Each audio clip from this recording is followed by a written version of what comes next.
seminar, every week I'm doing like a half-hour talk on what happens through divorce, the emotional part of divorce, not the, I'm not dealing with the logistics of it or the law of it. I just want to deal with what happens to your heart and what happens to your mind and what happens to your emotions. When you get married and you stand at that altar, I did a demonstration of taking two pieces of paper, and I wrote husband on one piece of paper, and I wrote wife on another piece of paper, and I glued the two pieces of paper together. And so because you become one, so that it's like two people, are coming together, and it becomes one. But what happens to divorce, it's not a clean break, with grief from losing a spouse. It's more of a clean break because he's gone or she's gone. So now you can move on. But when you go through a divorce, the ripping of the two pieces of paper, there was residue that was stuck on the male side, and there's residue that's stuck on the female side, because you two did become one. And so now when you're ripping this family apart, it's jagged. When you're ripping this family apart now, it's the dreams and the shatteredness and the residue and the things that you took on from one spouse and what that spouse took on that you did. It's kind of your families molded together, your dreams molded together. And then all of a sudden you get a knock on the door and you get some divorce papers, served to you. And all of your dreams and all of your expectations and all of your heart's desire shatter, before you. It's like a broken glass. And when a broken glass falls to the ground, there's times that when you sweep it all up, but then there's times that you're stepping, you have no shoes or socks on, and you step and you get this little piece of the glass, that you didn't pick up. That's what happens with divorce. And that's what happens to the emotional part of divorce. It's something that lingers for the rest of your life. I think that gets missed. I think some people forget that divorce or a failed relationship, especially a long-term one, is very difficult. And some people ignore the emotional side. They say that, okay, you know what? They'll deal with the rejection. The person doesn't want to be with me anymore. And then they'll try to move on very quickly. Either they'll move on through someone else, or they'll move on by saying that I'm going to bury myself in my work. But they don't ever stop to think, wow, I'm going to have to live my life in a way that I haven't lived in, let's say, the last 2 years, 5 years, Absolutely. 10 years, Absolutely. right? Like, how do you think that part impacts people? Oh my goodness, it's the death of a dream. It's not a death of it's a death of a dream. It's a death of expectations. It's a death of, a family unit. It's a death. I just went on a cruise just this over the New Year's holiday, and and I've been divorced for 15 years. So, I'm on the other side, of the divorce. It's not as fresh anymore. It's not as debilitating anymore. But, when I went on the cruise and I saw husbands and wives or couples taking pictures, these romantic pictures on the stairs or these romantic pictures in front of things, and they're looking at each other in their eyes, it brought back that I don't have that. It brought back again the little tiny glass that got stuck in my foot, for that moment. And I think that people don't understand that divorce debilitates you for the rest of your life, especially even if you have children. If you have children, people think, oh, my children are young, and that's when it's only going to affect. No, it affects when your children get married and when they have their own children, and then trying to celebrate holidays with both parents. Your children no longer get pictures together anymore with their mom and their dad together because it's been shattered. When one of your children are getting married, both of your parents are on separate sides, and a lot of times they're not even talking. And they're on separate sides of the aisle because they can't even stand each other. And here these two people loved each other one time and created you. And I think that people don't understand. I think that we live in a society that we don't hang on anymore.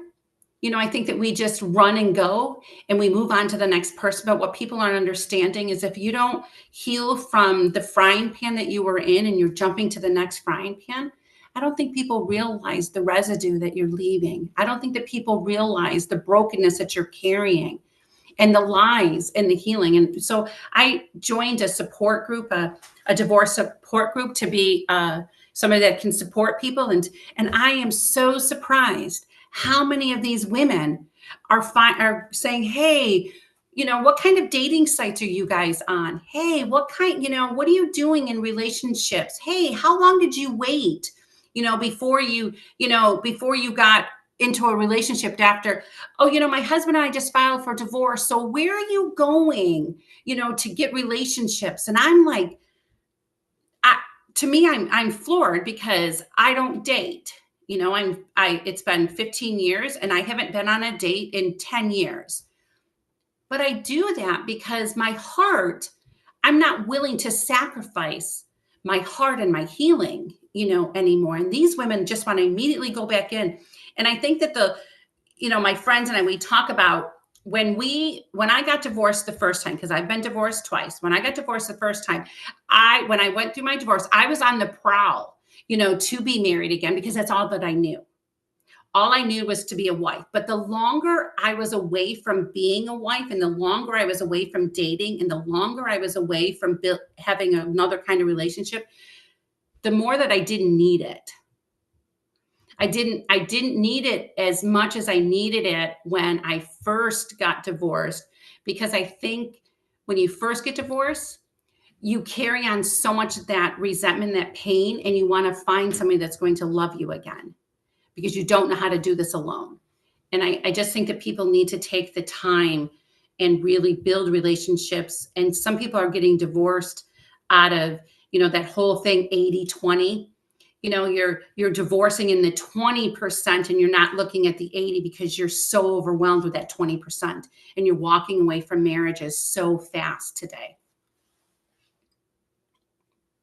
Why do you think so many people struggle with life after divorce and not wanting to take time for themselves instead of just jumping into relationship after relationship after relationship? Because we have to look at ourselves. We have to look at ourselves because, I was a victim of domestic violence. My ex-husband, my second husband, domestic violence started, 2 weeks after we got married. And I stayed married to him for 8 years. And I think what happens is that he was the elephant in the room. And so long I can tell people, well, I was a victim of domestic violence. I was a victim of domestic violence. And I could shove all of my pain and all of the things that I did wrong. I didn't have to share that because he was the elephant in the room. But once I began to go through the healing, and once I began to take the chance on myself and take the chance to find out who I was, his elephant wasn't in the room anymore. Mine was. And so many people don't want to deal with their elephant because there's no way I caused this. He was the one that hit me. He was the one that did this. But why did I pick that person in the first place?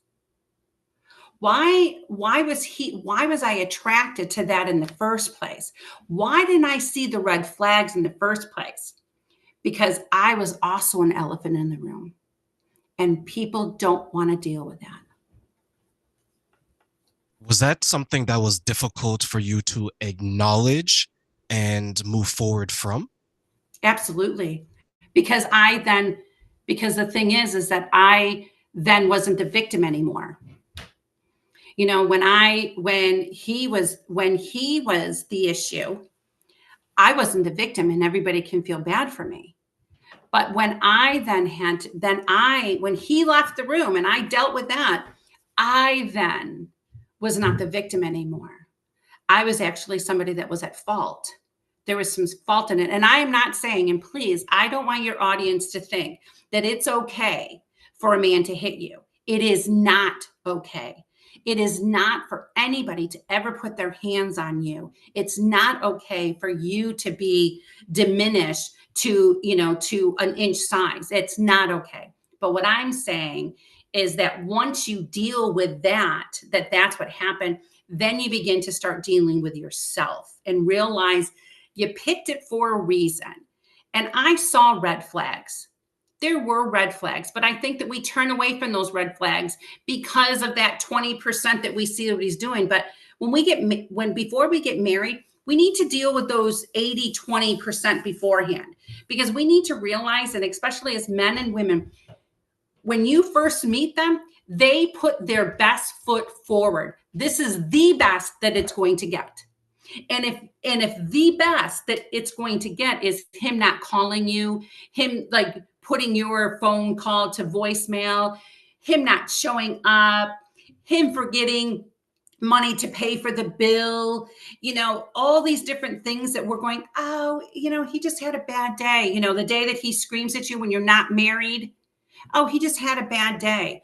We need to look at the 80-20. And we're so desperate to be loved. We're so desperate to be cared for that we forget to look, and and then we don't want to move away, because the problem that's happening is that Steve Harvey, I don't know if you know who Steve Harvey is. Everybody knows who he is, but he wrote a book about women and things like that. And he said, women give away their cookie way too fast. And the thing is that it's so true, because what women do is that we try to hook and sink a man immediately. But if you're giving away your cookie really soon, he's not emotionally attached to you. If you're waiting, and I would prefer people wait till they get married, but that's just me. So I'm not like advertising that. But Steve Harvey says you have to wait between like 5 and 6 months for a man to be emotionally attached to you. And the moment that you have sex, all communication stops, because now it becomes part of the physical now. And then if you ask him, hey, do you want to go do this? He already got what he wanted, ladies. He already got the sex from you. So if you're asking him to go on a date with you, he probably won't, because he already got what he wanted. So we have to, as women, we can do that. We can hold off. And if he doesn't want to hold off and wants to treat you badly because you're holding off, then he's not meant for you. And then when you do leave him, there's not a soul tie that's attached. The problem is that we are attaching ourselves to people that we don't even know. And then we're wondering why it doesn't work. I will agree. And I always tell people what you lead with is what people are going to view you as. So if you lead with sex, as you mentioned, and you offer up sex immediately within the first date, within the first hour of meeting that person, then that's how you're going to be viewed. You're going to be viewed as objects. Conversely, if you lead with good behavior, good personality, that's how they're going to view you as, just like how someone would lead with money. They're always going to look to them for money. Pay for this, pay for that. And one thing I try to educate people is that just because you have sex with someone doesn't mean you know someone. And sex will give you a false sense of commitment. Absolutely. Right? They don't owe you anything. The man doesn't owe you anything. The woman doesn't owe you anything. And if you're going to think that, well, I'm going to keep this person near me as long as I'm intimate with them. Well, let's say, for example, they call you on a slow Thursday, right? And you know what? You had a long day at work and you don't want to have sex with them. Do you think they're going to wait for you, or are they going to find it somewhere else? Absolutely. Because you have built a relationship based on that. And I know, when I was when my kids were teenagers and we were in church, there was this guy that talked about, boxes. And he talked about the boxes of what these entertainment, conversation. And he built this box and this foundation. And then sex was the cherry on top. But the foundation could stand everything because the foundation was built like this. Then he decided to do it the opposite way. You build the foundation on that cherry. Well, everything else tumbles down. Everything else falls down. And men are looking for women. And I see it in today's society. I had somebody, I went to my son's house for a birthday party, and there was a younger guy, and way younger than than I would ever date, because I have a 37-year-old daughter. I'm not interested in a 35-year-old and saying, "Hey guys, here's your new daddy coming home." Not interested. But the guy, was attracted to me. And there was some banter going back and forth and things like that. And I just play along with it because I'm not interested in dating, so I'll just play along with it. But one thing that he said, "We live in a society today that are a bunch of little girls. We don't have any women."